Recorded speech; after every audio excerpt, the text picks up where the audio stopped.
Welcome! This video series is designed to introduce you to Laulima and help you get started in creating an online class. Today's video is the first video in the series, an introduction to online teaching. We'll start off with some basic principles and expectations of online teaching.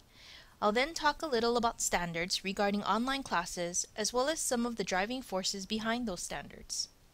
And we'll wrap things up by touring a site built and maintained by ITSO that served as an online resource for you as you start building your online class. So let's start today's discussion back in the 1980s. At that time, there was an initiative to establish strategies that would lead to quality undergraduate education in the U.S. In 1987, Chickering and Gamson answered that call and developed the best known and probably the most widely distributed framework called the 7 Principles of Good Practice in Undergraduate Education.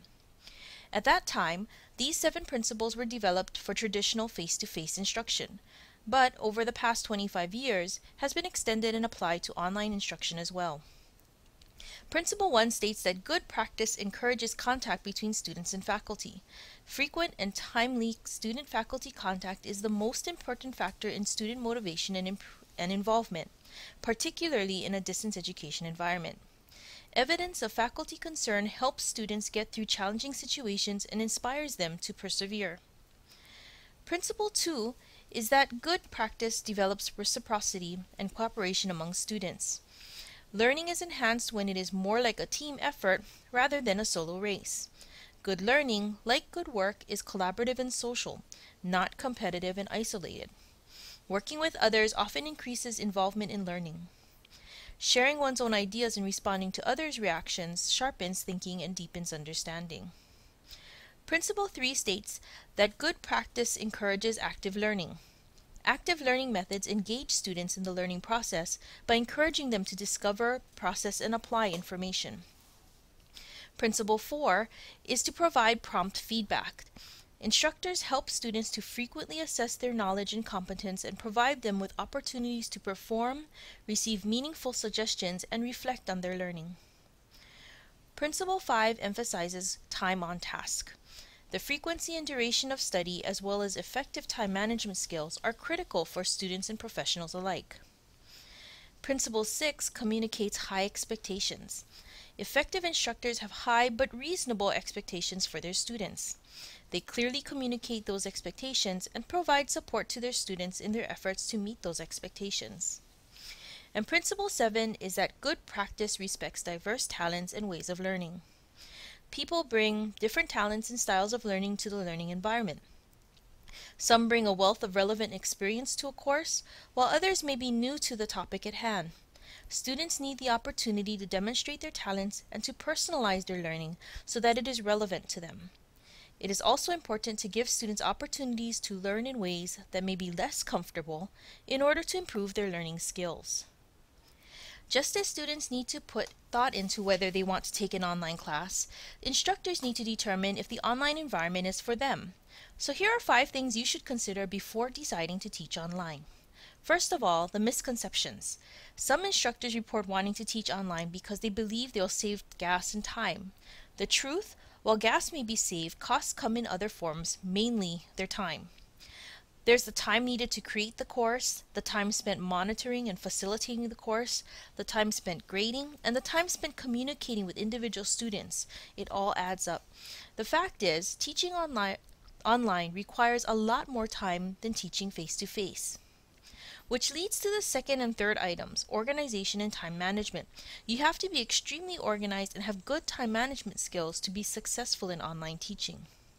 You'll need to keep track of multiple dates and activities, including incoming assignments, discussion postings, and online assessments. You cannot just stay one step ahead in an online class. Getting and staying ahead is as much as possible is good, especially if something unforeseen comes up that delays you even for a day.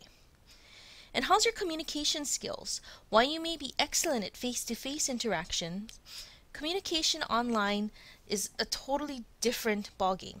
Tone, humor, and other nuances do not translate well in an online format or can be lost in translation and lead to misunderstandings. And last but not least, are you a patient person? You'll need a good measure of patience to deal with any of the fires that arise. Because communications are asynchronous and can easily be misconstrued, dealing with student issues and concerns can seem like they're tenfold compared to issues in face-to-face classes. In addition, working with technology comes with its own set of challenges. Patience and a sense of humor will go far in teaching online. So taking the 7 principles of good practice as well as other well-respected evaluation tools and guidelines into consideration, the Hawaii CC Academic Senate Ad Hoc Distance Education Committee drafted a rubric to help our college evaluate online classes based on the 7 standards listed here. The current draft of this rubric is available in the reference site we'll be touring at the end of this video and is available there for you to view and download. The rubric clearly defines each standard, including examples of best practices that can be utilized to demonstrate each standard. So where is all of this coming from? Well, besides our own desire to have effective courses in which our students achieve the learning outcomes of our classes, there are 3 external factors driving the implementation of standards and evaluation. The first is the ACC-JC requirements for distance education. In addition to the standards set for the college's accreditation, the ACC-JC has created requirements specific for colleges offering distance education courses. In particular, they are concerned about parity. They want us to ensure students taking distance education courses are receiving the same education in content and rigor as they do in our face-to-face classes, and that DE students have equal access to student and academic support services as our face-to-face students. The ACC-JC is also interested in our college's communication and policy procedures regarding distance education. What kinds of discussions are taking place? How are decisions related to DE being made? The second is the Higher Education Opportunity Act of 2008. The legislation requires agencies that accredit institutions that offer distance education programs to have processes through which the institution establishes that the student who registers in a distance education course or program is the same student who participates in and completes the program and receives the academic credit. And lastly, under the Americans with Disabilities Act of 1990, schools must ensure that their programs and services are accessible and usable by students with disabilities, including auxiliary aids and services to ensure that people with disabilities can participate fully in the program. So how do you go about designing your class? Well, in the first stages, it's probably no different from how you would go about designing a face-to-face course. Here's one strategy that we recommend. By the way, the worksheets for all of these steps are located in the reference site we'll be touring at the end of this video and is available there for you to view and download. First, we suggest that you create the overall picture. Using the learning outcomes of your courses as a guide, plan out the 16 weeks in general terms. Once you have that master plan, carefully plan out each week in more detail. Include the objectives, the activities, and resources that you'll be needing for each of those weeks. Then we suggest you pull out all of the graded activities from the course to check the course for rigor and balance. And lastly, we recommend using some kind of calendaring tool to help you keep track of all of those course dates. When are content going to be released to students? When are things due? When are quizzes and test schedules? Having all these dates in one place will make the process of creating your class in Laulima easier. Now that you have your class planned out on paper, the next step is to begin creating and building the class online. That said, a course template as well as a lot of resources have been developed for you, so we're now going to tour the ITSO-Dev site in Laulima. As I point out and discuss things on this site, know that everything here are templates and samples that you are welcome to take, modify, and use for your classes. To gain access to this site, all you need to do is to email us at hawitso@hawaii.edu and request that you be added as a participant to this site. So let's start by taking a look at this home page. This is a sample that we recommend for the first week of class, especially this area here under worksite information. This is a sample in which there is the title of the course, a picture of the instructor, along with a welcoming message and instructions for students on how to get started in the class. Next, if you take a look at the syllabus tool, you will see that the syllabus is displayed directly in this window. This syllabus has been created as a template that again you can use and modify for your class. In addition to the common sections found in all syllabi, note that there are some sections included specifically for online classes. So things like netiquette,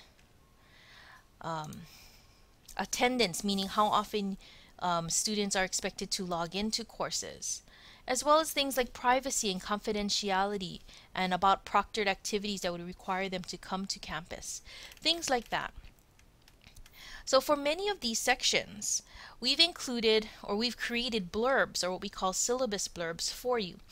This, along with this syllabus template, can be found in the resources tool. So here in the resources folder, you will find a lot of different resources for you. We have folders for the course development worksheets that I spoke about earlier, templates for the home pages, as well as the syllabus and the blurb library that I spoke about. So in here, if I click into this folder, you will see the template for the syllabus, as well as a downloadable Word file that you can download to your computer and edit, as well as different blurbs for the different topics that we feel might be important for your syllabus depending on how your course is set up. Okay. Also in this resources folder, things like test proctoring information, assistance for Laulima, and in here we have what's called the tool sheets, and we basically have created how-to helpers for almost all of the tools that you may be using in Laulima. Okay, so this resources folder is part of the ItsoDev site. Once you have access to it, this site is always being updated, always being added to, so check back often to see what's been added or changed. Now, one last thing, in that ItsoDev site, there is a self-assessment quiz. Listed in the menu along the left side of the ItsoDev site, you'll see a test and quizzes tool, and in that tool we've created a self-assessment quiz that you can take to see how well suited you are for online teaching. To take the quiz, you click on the quiz title, which will open up the quiz instructions page, and on this page you will see that you can take this assessment once, that there is a 10-minute time limit.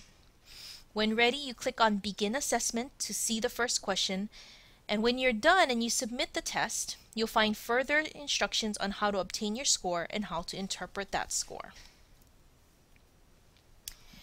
And so what's next? Well, first of all, we're here. You can call or email ITSO to schedule a meeting to discuss any of the topics presented today, your self-assessment score, or to get help in developing your online class.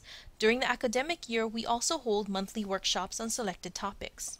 If you're in East Hawaii, UH Hilo's Instructional Technology User Support, or ITUS, holds workshops throughout the semester as well. They advertise workshops on the email listserv and graciously allow Hawaii CC faculty to participate. And lastly, the UH System Laulima Support Office provides assistance through the Request Assistance link that you can find at the bottom of any Laulima page, as well as they have workshops and written manuals, and you can view their services on their website listed here. So that wraps up this video presentation, and thanks for tuning in. We hope that you found the information applicable and useful to you as you begin to think about designing your first online class. We welcome your feedback and invite you to email us at hawitso@hawaii.edu with any comments and questions. Mahalo.